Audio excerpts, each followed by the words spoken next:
Meus amigos, meus irmãos, o Centro Espiritual Universalista, o CEL da LBV, unifica neste final de ciclo todos os ensinamentos de Jesus em espírito e verdade, mas à luz do novo mandamento. Nenhum sectarismo, nenhum ecletismo, nenhum hibridismo, porque a verdade não é híbrida, não é sincrética, não é eclética, não é sectária.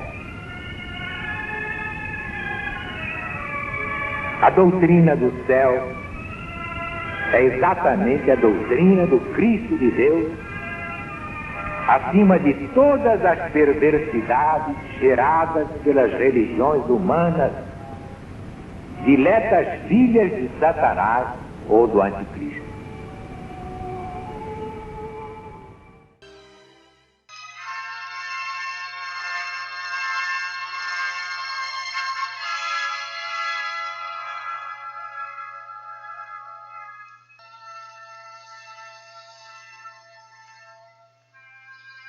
Doutrina do céu, Espírito da verdade. Alziro Zaru responde. A lição de hoje é: Jesus e Pedro caminham sobre as águas. Publicada no jornal Gazeta de Notícias, no dia 22 de dezembro de 1970.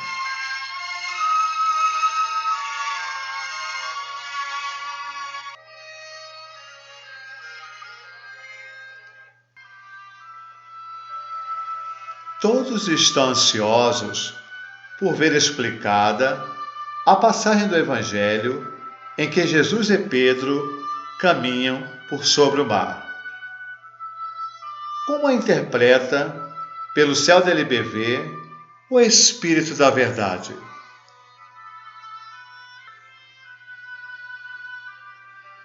Vamos harmonizar Mateus, capítulo 14, versículos 23 a 33 e Marcos, capítulo 6, versículos 46 a 52.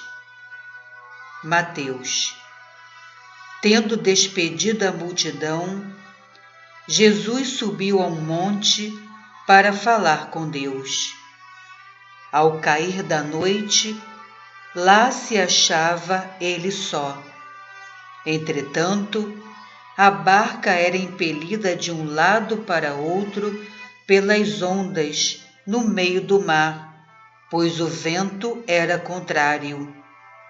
Mas na quarta vigília da noite, Jesus veio ter com eles, caminhando por sobre o mar. Ao vê-lo andando sobre as águas, eles se turbaram e diziam: é um fantasma, e apavorados se puseram a gritar. Logo, porém, Jesus lhes falou assim: tende confiança, sou eu, não temais. Pedro lhe respondeu: Senhor, se és tu mesmo, ordena que eu vá ao teu encontro, caminhando sobre as águas. E Jesus lhe disse: vem. E Pedro, descendo da barca, andou sobre as águas em direção a Jesus.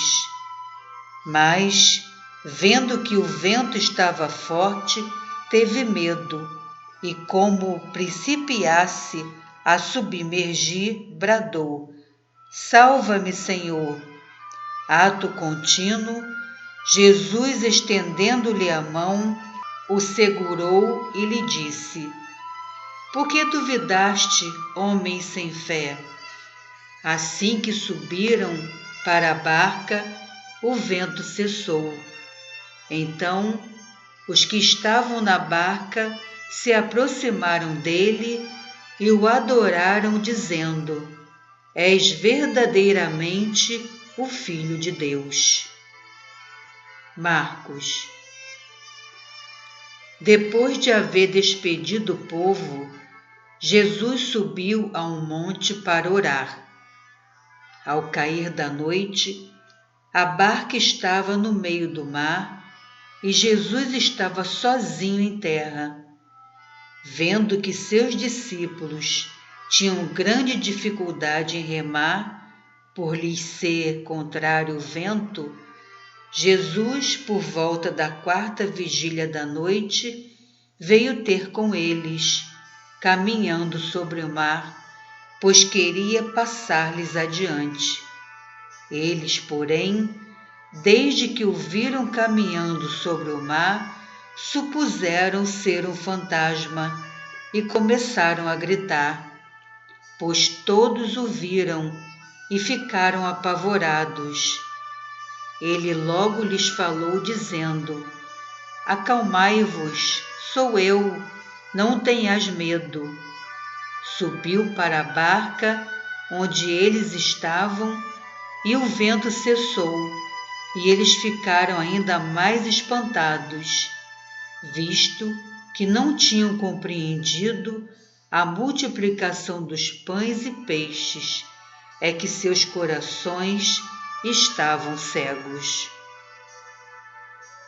Facilmente deveis compreender o fato de Jesus andar sobre as águas, do mesmo modo que o Espírito pode atravessar os ares, podia o Mestre unicamente pela ação da sua vontade, privar o seu perispírito tangível do cunho humano que lhe imprimira e dar-lhe as condições etéreas das formas espirituais. No momento em que, caminhando por sobre o mar, veio ter com seus discípulos, Jesus se colocara nas condições perispiríticas das aparições.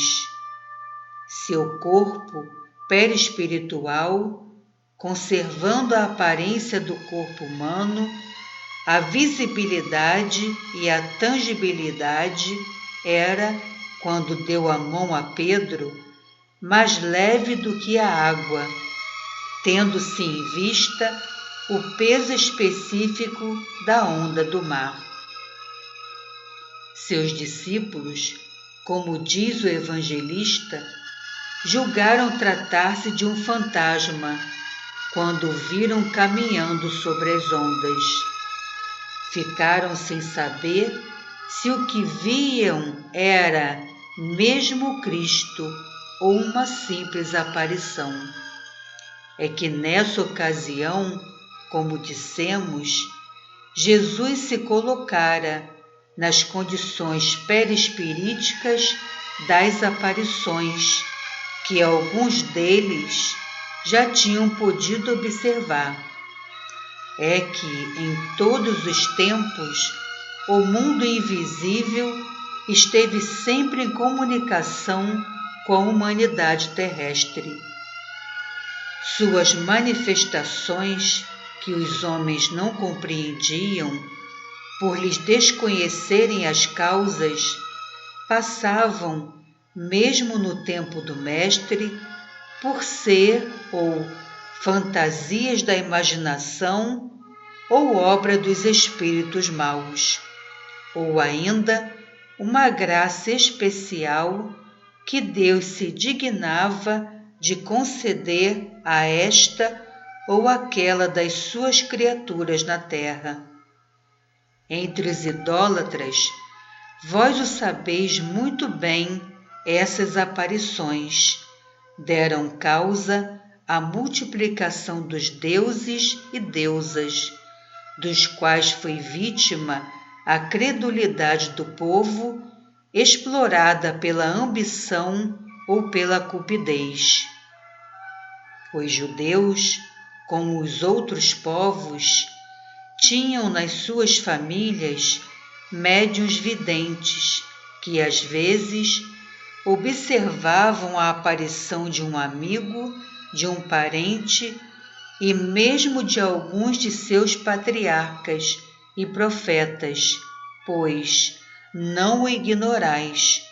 Os espíritos podem revestir todas as formas. Daí o fato de não ter o apóstolo Pedro, que era médium audiente e vidente, muito adiantado, muito desenvolvido e também médium de efeitos físicos, podido reconhecer o mestre tomando-o por um fantasma. Ele via em Jesus apenas a aparência inconsistente das aparições que já tinha observado. Só quando Cristo o segurou pela mão, verificou que era realmente Jesus, pois ainda não tivera ensejo de experimentar a tangibilidade das aparições.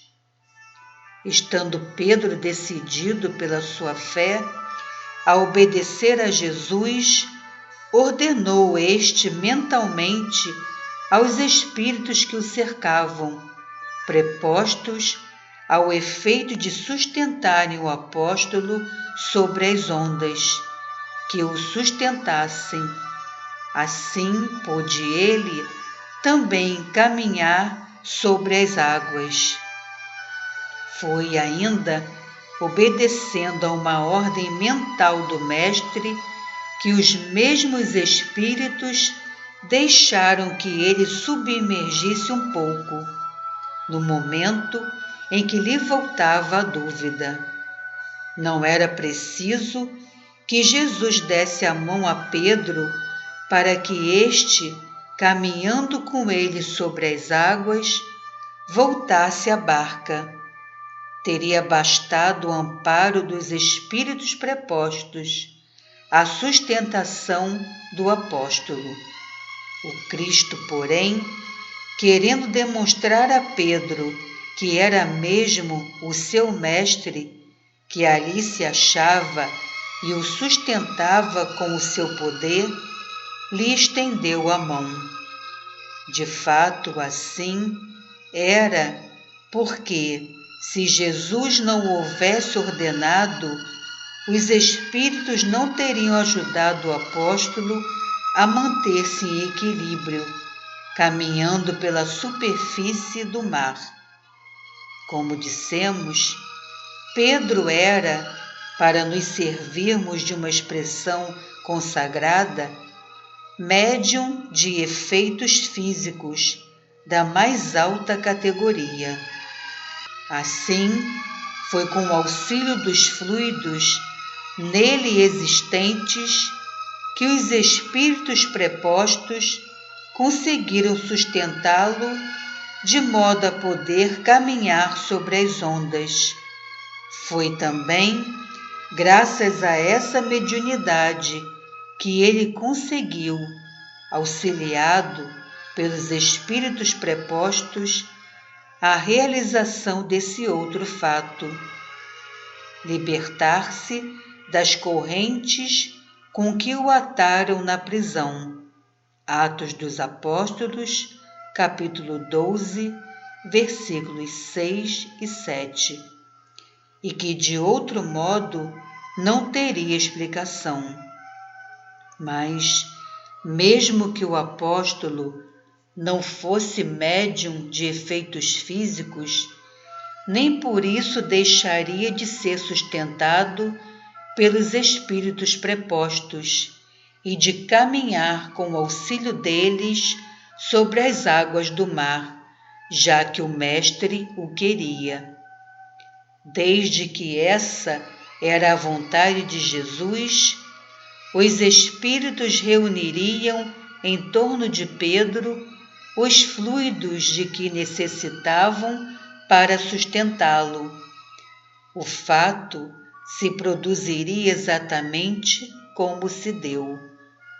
Logo que Jesus e Pedro entraram na barca, cessou a ventania.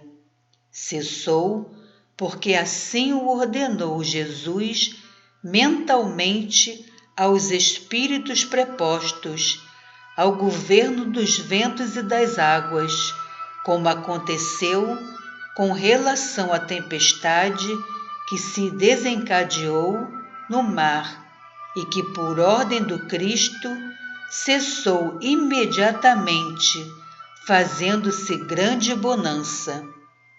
Pois, sempre que tenhas merecimento, o Mestre aplacará todas as tempestades que ameaçarem as vossas vidas, por causa da pregação e da exemplificação do novo mandamento de Jesus.